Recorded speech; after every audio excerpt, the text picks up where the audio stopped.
JD Vance, the man, is different. Okay, he's not like the other politicians. He's not like Trump. Vance is not like Trump at all. The compassion, the passion for politics, and his upbringing, like his mom, like JD Vance's mom was a drug addict, and he made it out of that household as a full person, would join the army and went to Yale University being a broke man, and then came out as the vice president of the United States of America. That's big. Okay, that's big, and that is saying something to me, man. That speaks to me.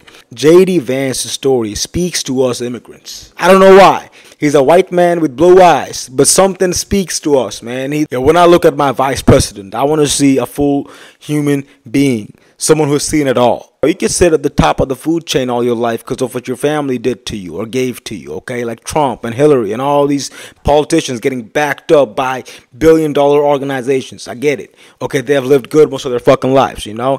JD Vance, on the other hand, has not lived good for most of his life. JD Vance in the debate said, like, yo, Kamala Harris was in office. Like, she had a chance to prove what the fuck she's saying for all this time. She had a chance. She blew it. And if she is really serious about the things that she says, why isn't she doing it right now? That is JD Vance's take. Man, that's a powerful take. That's a powerful position to be in. I think this is the second time in American history that this has happened. That we have data. We have actual evidence of what these candidates would do when they're in power. We've seen that. We've seen it with Trump. But I like Kamala Harris's experience with the law. You know what I'm saying? Because her people could easily brag about the fact that she put a lot of cartel members in jail. She cleared up the streets aggressively, yeah, you could say that, but she did clear up the streets. Nayib Bukele, on the other hand, El Salvador's president, gets the same kind of fucking backlash that Kamala Harris has got when she, proposed those fucking aggressive ideas against these criminals. Supposed criminals. We don't know if they're criminals or not. Kamala Harris just gets a lot of backlash for just being a woman running for president. That's just 50. If you ask an average Republican from the Midwest, majority of them, I don't know the numbers yet, but a lot of them would say, hey, both Tulsi Gabbard and RFK Jr. were lifelong Democrats. Like, they were behind everything Democrats stood for the last, I don't know how many years.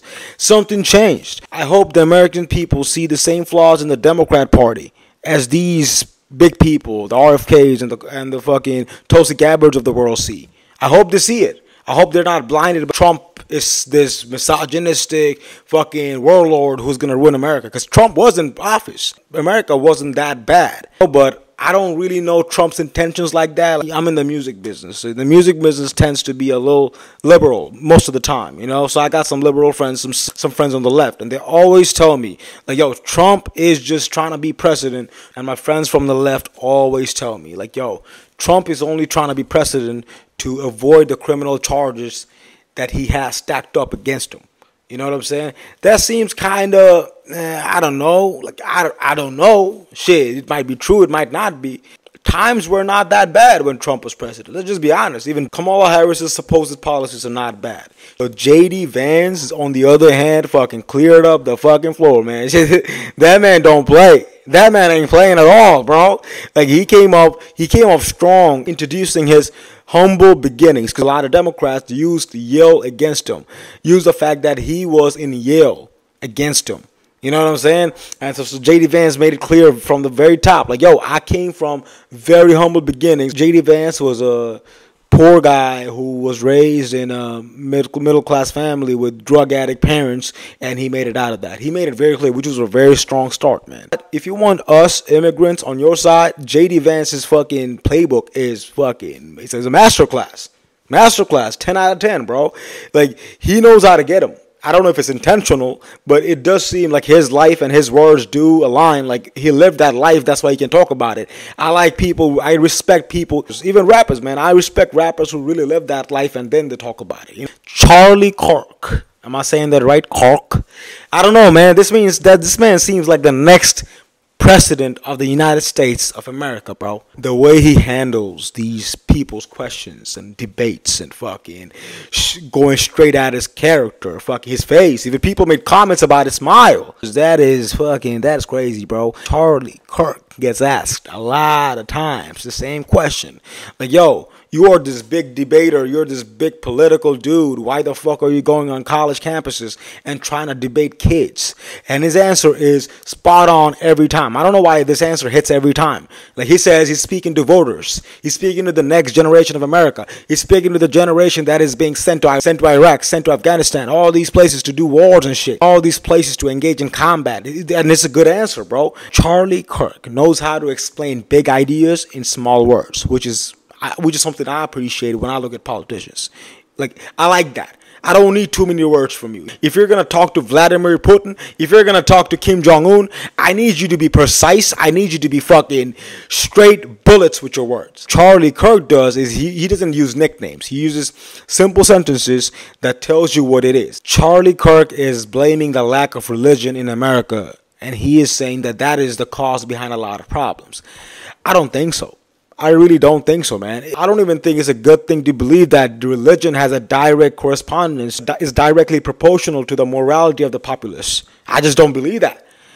I might be wrong, but it just seems weird to me. Like, if you are a good person, if you want to do good in this world, just have a job, have a business, have a family, just leave this earth with some positive fucking product that you left behind. I don't think you need religion or your belief in God to live any of that. I don't think so. I do think you got to be physically and mentally fit. You got to be educated in the right way, like not just school and college. You got to be educated in life in general, like, social things and how to talk to people and what to avoid when talking to certain people. Those things collectively could turn you into a better human being gradually. You know what I'm saying? You don't necessarily need the belief in a certain entity upstairs to be a morally grounded person. I just don't think so. I'm a religious dude, but I'm a good human before any of that. J.D. Vance's life story of being from a poor household, having a drug addict mom, having hard times trying to put food on the table. These are stories that we relate with. Like, this is something we can fuck with. These are stories we fuck with. Like, this is the kind of man I want to see as someone who's running the country. Someone who represents everybody. Mark Cuban, on the other hand, what the fuck was that tweet? You're trying to get something off of the president. That's what you said, Mark. You wanted Donald Trump to fulfill some of the promises that he gave you, possibly, or some leader gave you. They did not follow up on it. And possibly from your fucking talking, I can clearly say someone from the right, someone from the Republican side maybe promised you some shit that they did not deliver on. Okay, but the president is not supposed to do that. That's the problem with all these big pharma companies and all that shit. That's the relationship that we don't want. The businessmen and the politicians don't need to have that relationship. The Mark Cubans and the Bill Gates and all these businessmen successes are not supposed to be directly proportional to the successes of the fucking politicians. That's the kind of America that we don't need, man. We don't need that. That's what happens in third world countries. It's what it is.